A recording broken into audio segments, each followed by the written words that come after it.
So I guess first of note that Open Smalltalk VM with Cuis, of course, now runs on OpenBSD. The last time, their released thing for Squeak is 3.10, which was like 2008 or something. So it just bugged the heck out of me. So, and I tested that on ARM and Intel. So OpenBSD is running Squeak and Smalltalk on ARM and Intel. And then I've got a Raspberry Pi 500, which is basically the Raspberry Pi 5 that runs in a keyboard. And maybe I can show you that. I don't know. Okay, so it's basically like the old Amiga, where it's got a Raspberry Pi 5 and a keyboard, and that with the display is a $200 computer, which is pretty snappy. And so for 200 bucks, it's fun to play around with and like that. And I've been interested in kind of minimalism and comprehension and like thing. And so there's a Linux distribution called Alpine Linux, which was originally done for routers and servers, so it's lightweight and fairly small and secure, which is what I like, and I don't want to spend my time writing device drivers and stuff when you think about minimalism. But I have, as you know, some time ago I resurrected the framebuffer driver. And so what I want to show you here just briefly is I'll apologize again for the video on this, but I have to do it this way if you can see that. So this actually runs with once I've taught it to get into 32-bit mode, this actually runs with vector graphics. So if you can see what I'm doing here, we can have fun, and these cards know where they are, so you can see what happens when you drag them around and like that. So that's basically the 30-second demo on this. All of that. There we are. Sorry. And magically everything just works. I mean, it's small talk, right? So things just they can change size and do what they want to do and all that. So that's nice. it. I'm just saying that the vector graphics engine works fine, and this is all without a Windows system. So if I just quit out of that, you see there's no Windows system here. There's just a framebuffer CLI, and that's it. And so you don't need a Windows system to run Smalltalk, and it's a very snappy machine. And so it's a perfectly fine Cuis development environment without a Windows system. So I'm happy that it's less between me and the hardware and all the stuff that's around there. I mean, it's still too many libraries and too complex, but we'll make it as simple as we can. Could you try? Anyway, so just for fun, Okay. So I'm still piddling around in dark corners, and I have a lot of wacky ideas. A lot of them never see the light of day or never work out right. But once in a while, you never know. I get something that works and throw it over the wall. If you're interested, whoa, there goes the whiteboard. If you're interested at all in this stuff, if you look in let's see, in the VM, it's under platforms, Unix, VM dev, VM display, FB dev. There's some notes on how to get this up in Alpine Linux because it's a little complex or whatever. Anyway, I'm now seeing a whiteboard. Yeah, I see Joel and Hernan, and I don't know what's happening. Ken? Yeah? Can you hear me? I can hear you. Oh, okay. If it's not too complicated, may I ask you a favor, just to try running Dr. Geo under that kind of configuration to see if it's snappy or not, how it is reactive. It should not be too complicated if you have, you just need to clone the repository That's Okay, it. yeah, just send me the URL in an email, and I will do that for you. Yeah, okay. Something like that. Great. Yeah. Yeah, I don't know who created the whiteboard. I think it was you, and Me? yeah, Wow. it looks like yeah, because the How do your I? your name was Oh, attached to the. I think so. I'm not sure. I just cloned it anyway. okay. Any And you know any? how to close it or? Oh, you still have the whiteboard? Yeah. Ah, because I No, removed no. it I from mean, my screen. I'm not sure. well, I don't know. It's a hide whiteboard. It must be this one. Yeah. Maybe a shortcut Yeah, I or don't know. not. Yeah. Any other demo? Yes, Joel has Uh, something to show. Come on. or maybe not ready? Yeah, he's ready. He showed me that the other day. He, come on. So what you doing for the thesis? But what? I am talking. Show, What? just show what you're doing. I mean, he's working on looking for repeated code when you're doing struct to instance variables, the refactoring. Oh, that thing. Okay, Yeah, okay. yeah. That. I mean, that's what you're doing for your thesis, man.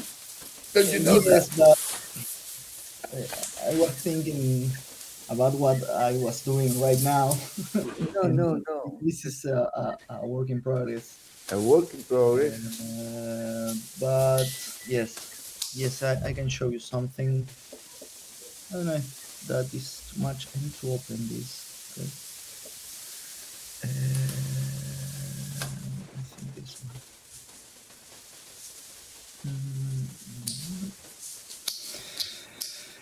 Um, one.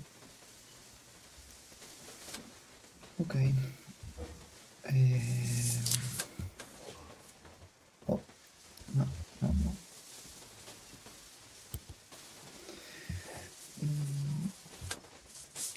I'm going to share my screen. Yeah. I still can see the whiteboard.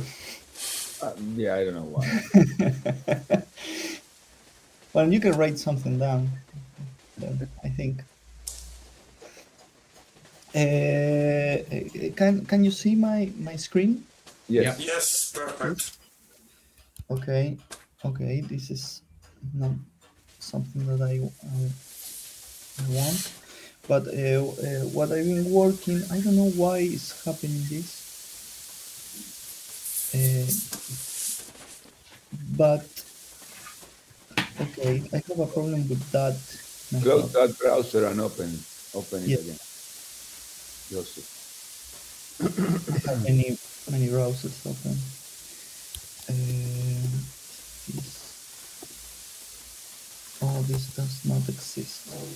Well, let's create one new class. Space test class.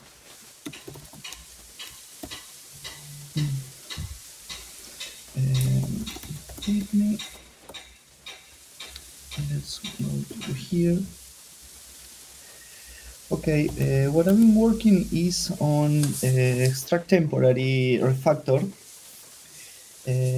Now, if we want to extract some piece of code, you can extract just one piece of code, and if there is a similar in semantic piece of code, they won't be extracted, or the doesn't tell you if you want to extract those pieces of code. Well, what I've been working on is that something tell you that there are similar pieces of code, and if you want to extract them also with a temporary or not. Let's say I'm creating a new temporary new temp. So now will appear a window that says, hey, you have similar pieces of code. Which one do you want to replace? All of them, just one of them? the original selection. This is similar to extract method, but just in this method is in M1. So if I select all three of them and I refactor, I have a new temporary and all the pieces of code are replaced by this new temporary. This is something that I've been working. It's not too much, but it's really useful when you are working and need to extract some pieces of code, because refactoring made programmers happy, or at least or at least it makes me happy. This is something that I've been working. Okay. Right. It was tricky to do this. It wasn't easy, but Well, show an example with closures, with blocks, and yeah, blocks. That's the have difficult part. examples. And do an example a little bit more interesting, not just 10, but 10 plus 11. 10 plus, but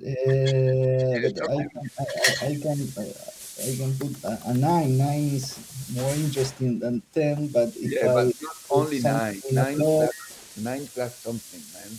Because 9 is like, okay, 9 9 plus plus something, and in a block on something that I is don't just know, 9. Yeah, is another piece of log. If I can extract this one, extract temporary 9. 9, it shows me all of them, and I can refactor, or I can say, okay, the middle one, I don't want the middle one to be extracted in a new, so I remove it.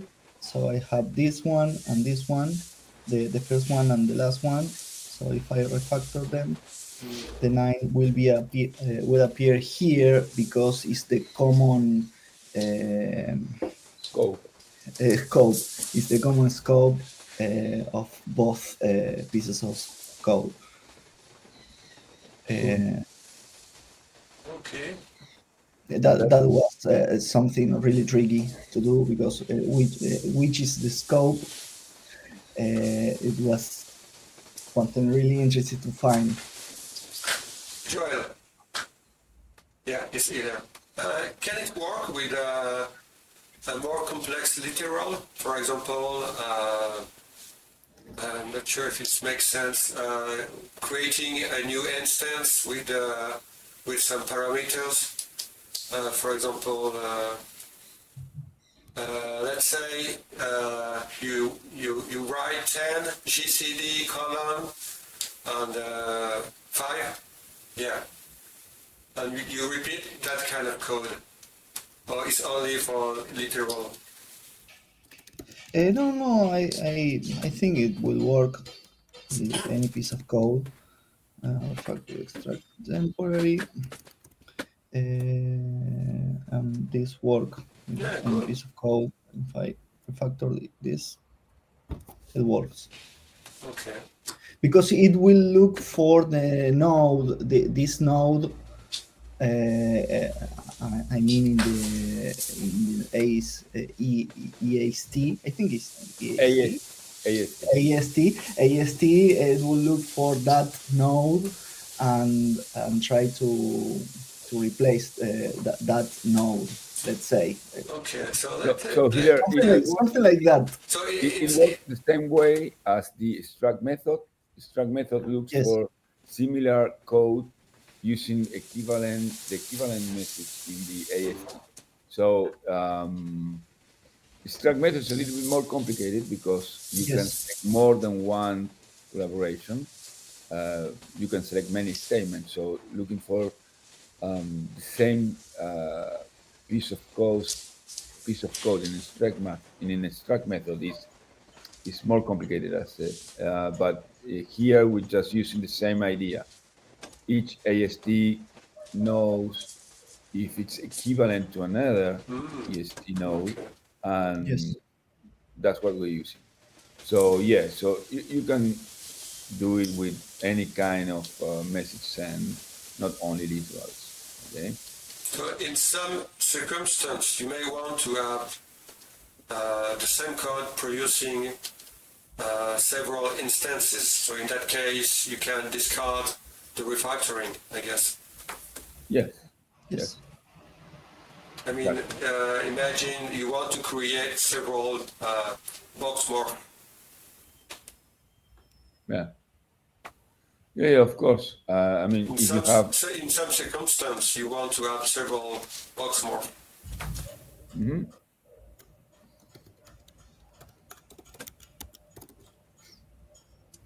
So let's We say, can, yeah,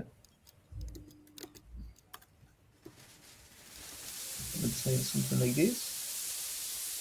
Extract temporary. I haven't tried with box mod, but But it's the it should same. work the same. yeah, it's 4%. See, but I mean, you can select all the Yeah. places where you want the You want to refactoring to be or applied, not. Yeah. Okay, so Yes. this is or good to have not. That's choices. right. Or just the original. Let's say box morph new. You want to extract, let's say the middle one, this one, factor extract temporary box original selection only, Okay. and it will appear just the original one.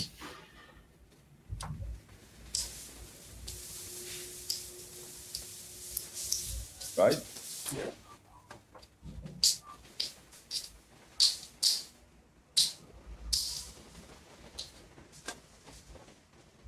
I hope soon this will be finished and you can use it. You can all use it. Me too, also. Working because sometimes it's necessary to do this. But well, if you don't have any more questions, this is all. Okay, thank you. Thank you, Joel. Share. Right. Cool stuff. Okay, thank you. You're lucky because we are not recording this meeting. Yes, I'm recording. You're recording it? This Oh, is okay, I didn't see that. I can stop it if you want. No, just kidding. Just kidding. Yeah, maybe we have some interesting demo, so it's worth recording, maybe. Yeah. Anyone with a demo? So I may have one. Good. Cool. Oh, This is about what I told you, Juan. You know, yeah. the Okay. internal, external. So this is related to Morphic 3. The benefit we have with Morphic 3. Okay. Okay, so I did not prepare anything, but okay, I will just. So wait a second.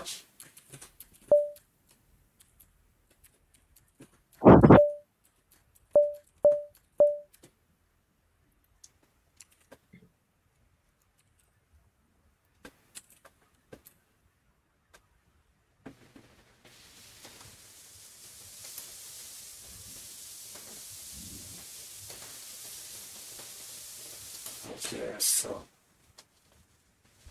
let me share my screen.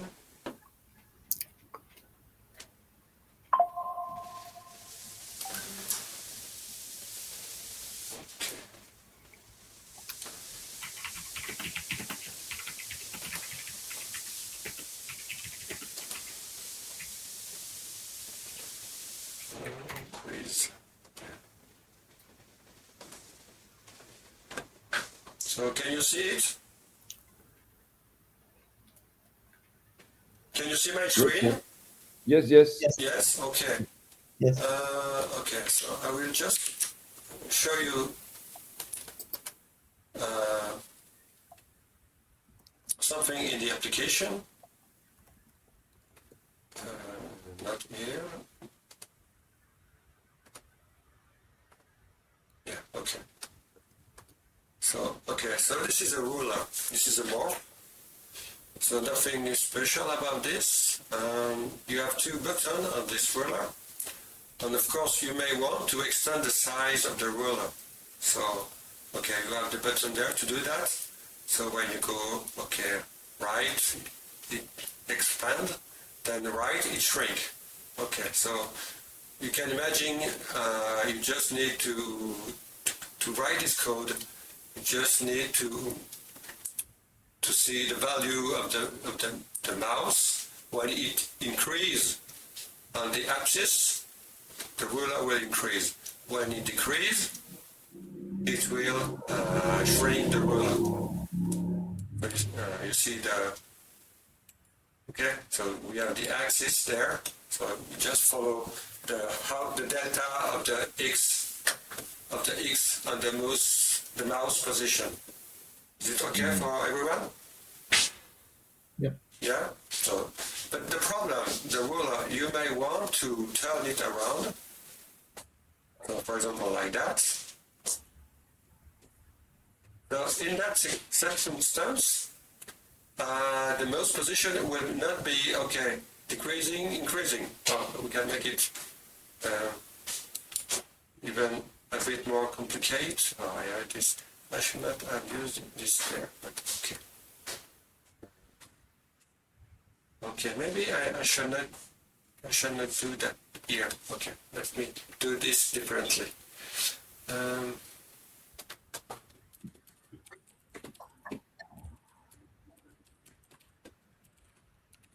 Okay, this is no easier.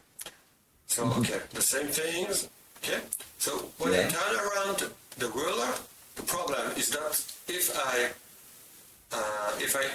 I decrease here, you see,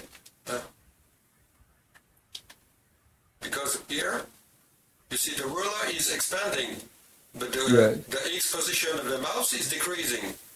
Yes. So if you can do that only with this consideration. What you really need to do, in fact, is to use the local frame of the ruler here, when the mouse position relative to this reference frame increase, you increase the ruler extent, and when it decrease, you decrease. So you need to do a calculus of changing the reference frame from the wall, because the mouse position are expressed in the wall coordinates. So this is this one. We can't see. Can we see it? Yeah. So anyway, the origin is there, and the x is there increasing in this direction, and the y increasing in this direction. So I can't use the position of the mouse in the wall frame, but I need to use the mouse position in the ruler frame.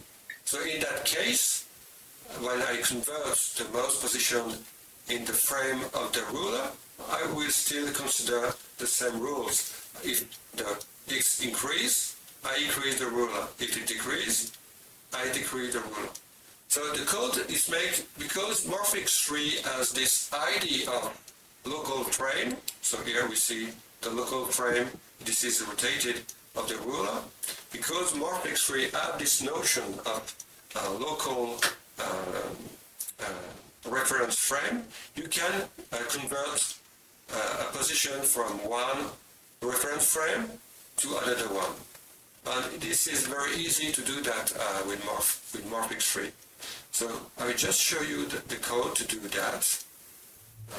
Okay, so I just show the buttons. So we have here the button to resize. This is this button here.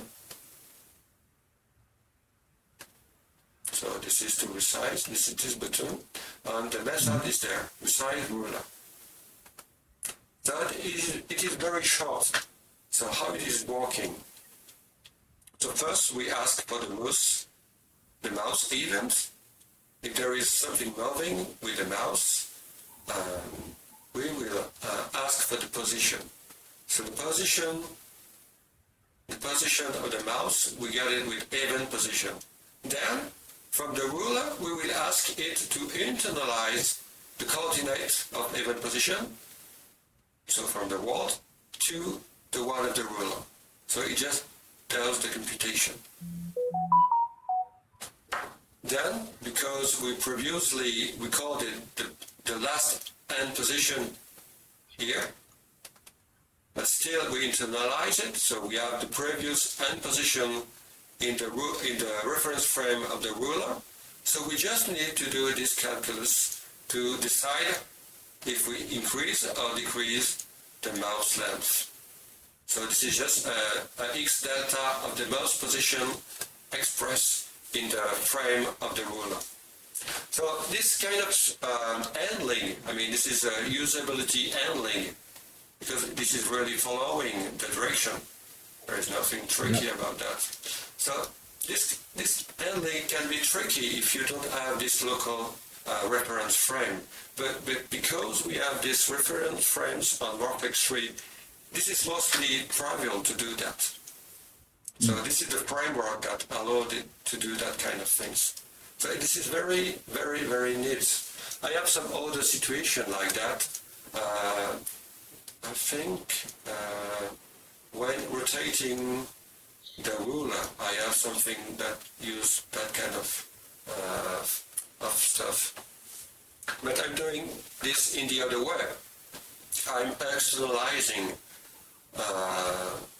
the center of rotation of the ruler. I mean, this point here, I'm externalizing it to do the calculus in the wall reference frame. So you can do both ways. Oh, by the way, you can observe here something that is also nice, is that the zero it is drawn on the ruler is the same as the zero of the reference frame of the ruler.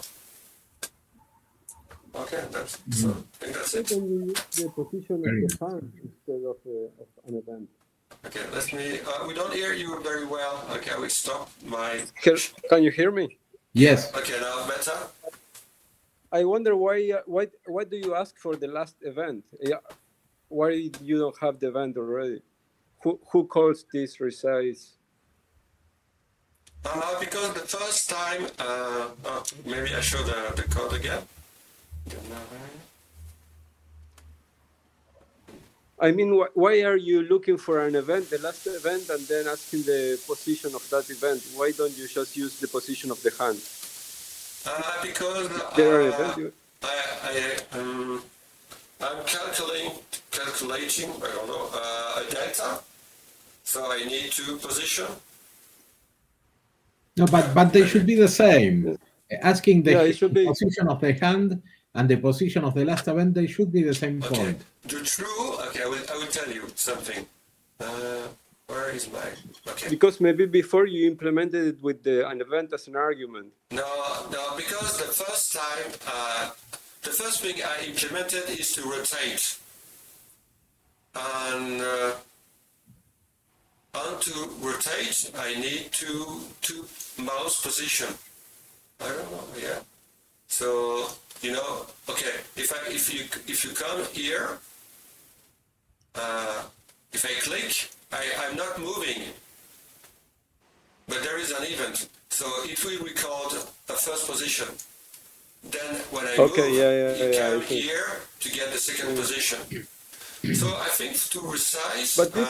But it's not the same as the mouse as the hand position. I think it is, right? So here, I'm not sure if I can do without the... But you do something different depending on whether it's a move event or the last event was a move. Yeah, or, I don't know what kind of other event. Yeah. To make it even shorter, that's what you mean. I mean that maybe you just use the hand position and you don't need to care about the event. But yeah, I don't know. I'm not sure. Yeah, but I'm doing a relative because here I have a relative move between two positions. So if you only have one mouse position, How do you know how much you want to increase? Oh, you mean that, okay, to shrink, okay, maybe just I follow mean, the mouse instead, you position. mean that you don't need to call last mouse event. Yeah, And you just want use the to, position of you the want hand. you Yeah, want this to follow but the mouse. I'm not sure. But Yeah, yeah. I think it can work. Yeah, for the angle, I think you need to, because I code this method first, then after I adapt it to make the resize. So I follow the same ID. Yeah, Yeah. it's possible to make it simpler.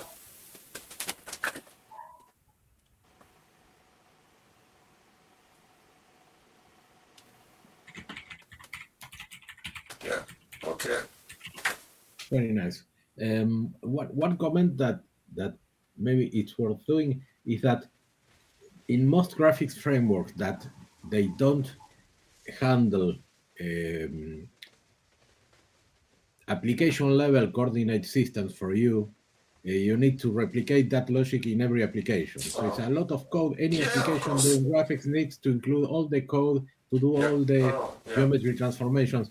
And it makes sense to put them just once in the framework, do it reasonably well, and then just use them. It saves a lot of work. It's like having a file system. I mean, you don't need to go write the bits of the structure of the directory tree in the disk. The operating system does it for you, and this is the same.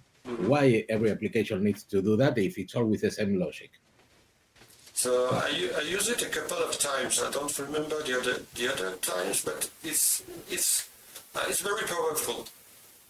Yeah, cool. It's really the idea how to express things simply. I mean, that's really the Smalltalk idea. Complicate things should be doable. That's exactly that. Cool. Ken, are you around? May I ask you a favor? I would like you to run zero teeny benchmarks on your Raspberry 500 and see what performance it has. Okay. By the way, I just did an update, and the problem that I observed before went away. So as expected, so I don't have to send you any information about any problems. Okay. So so you want me to open a workspace and give you a Zero teeny benchmarks and print that. yeah. So it's what, like 1.0 benchmark, whatever, I forget. What would I type it? I don't remember the benchmark. Zero space TINY benchmarks or do autocomplete. Zero teeny TINY tab. Okay, yeah. Oh. Come on.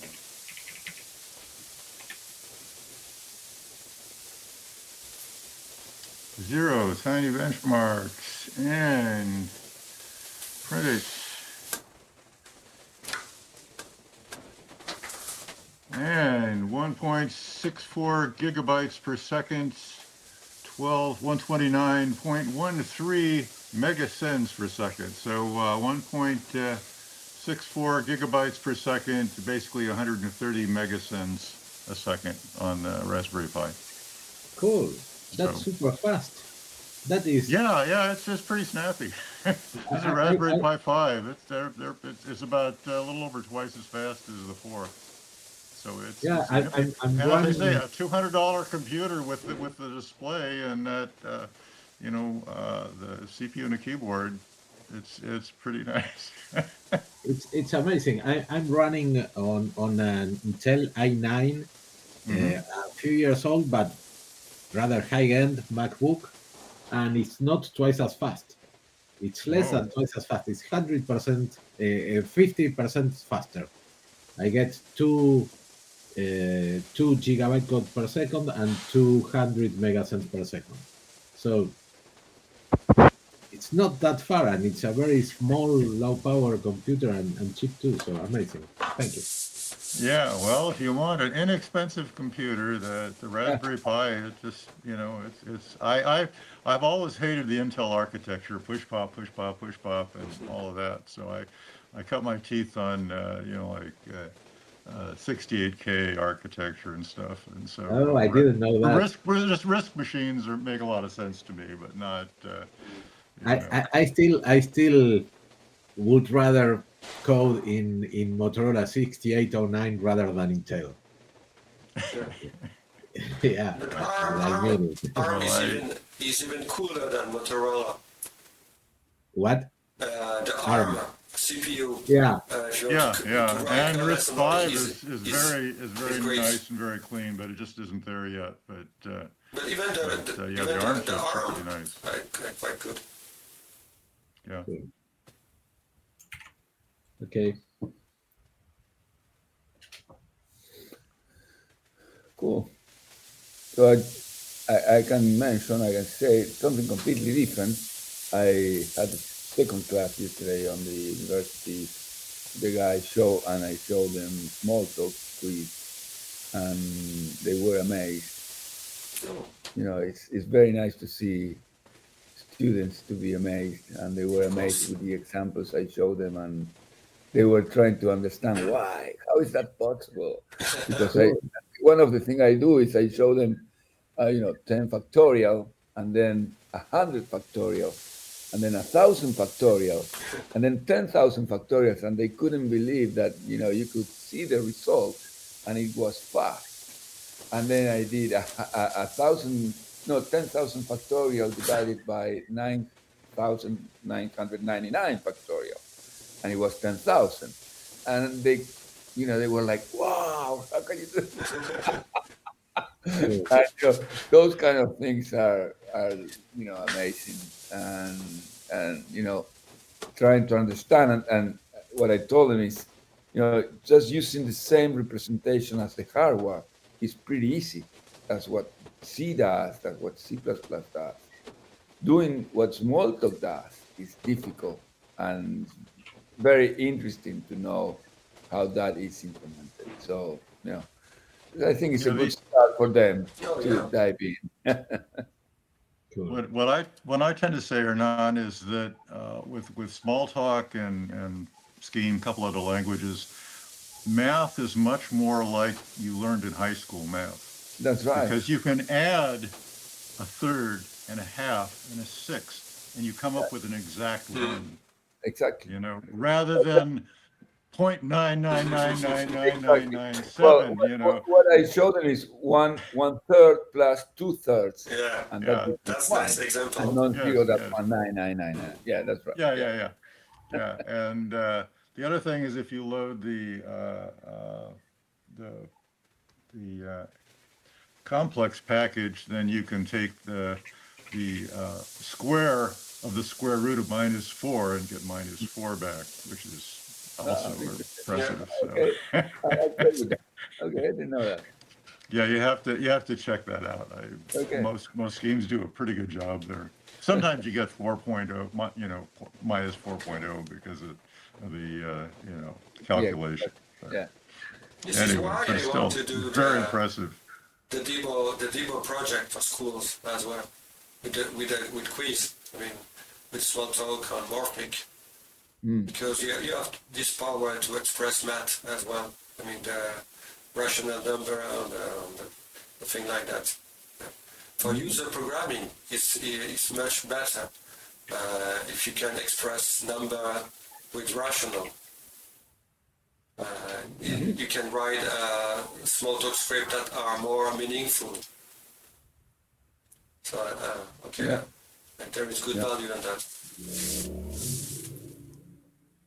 Anyway, so we're still trying to sell Smalltalk. Yeah. Yeah, well, if you have to know, is it a byte, a word, a long, unsigned long? I mean, just there's a lot of wackiness out there. Yeah, just spending brain cycle on that rather on the real problem. Yeah, so Yeah. that's a limitation. That's Yeah. wonderful. Yeah. Anyway. I had the experience I was doing in Common Lisp a project, and there was a guy who was really, really bright. I mean, he would ask a question, you would start explaining, and he would get it as you're starting the first part of the sentence. He was that bright. But he was coming from C++, and we were working in Lisp, and we had a thing where you had a client server thing, and with unit test driven development, you write the test, it fails, and then you write the code, and then it succeeds, right? So you write the test on the client, and it pings the server, and test fails. And then you go to the server and you write the code, and then you ping it again, and then it works. And he says, "You can't do that." What do you mean? Well, you didn't restart the server. You didn't recompile it. You didn't bring it down and bring it up again. You say, "No, wait a minute. You don't understand. This was dynamically recompiled. If you have to bring down this, if you can afford to fail, you can write it in any language. If you can't afford to fail, you need to use a dynamic language that allows you to do these things." Yeah. So one of the things I show the students when I start showing them Smalltalk is the Dan Ingalls demo when he changes the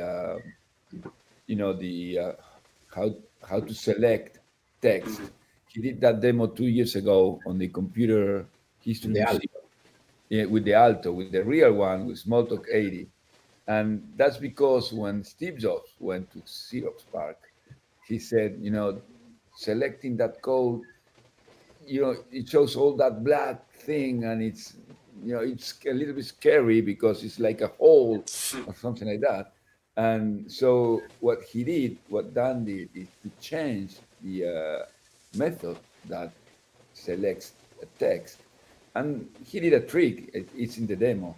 And the programmers that went with Steve Jobs to see the demo couldn't believe that he just changed that method and everything changed. There was no need to recompile and to relink, and those things. It was just like that immediately. And it's very interesting to hear what Dan says. Dan says that in a message-oriented system, there is no need to link because every time you send a message, you are linking. So it's very interesting. It's very interesting. Anyway, so yeah. Great. I forget who it was. Somebody, I think Park in early days, they had their keyboard broke, and they went for a week or two with a broken keyboard, and they were just able to use a mouse to select and evaluate text.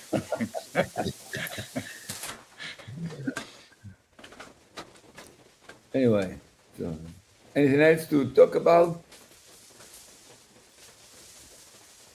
We can talk about politics and No, please. Not this country's politics. Losing democracy is not something you want to do. We all We're agree, in though, such right? a bad We know shape. that. I think we are on the Yeah, same side. yeah. We're just this far away from a police state. We could go either way at this point. We hope to claw back democracy, but if we're doing it without much blood spilled, it's going to be tough. I don't know. It's bad. okay. Yeah. Okay. Madman at the helm. Okay, guys. So I think that's all, isn't it? I think that's it. Depart. I used to have a teacher at the end of every class. He would say, "Depart in radiant contentment." So everyone can depart in radiant contentment. See you in a month. Okay. Okay. Take care. Thank you all, folks. Yeah. Bye bye.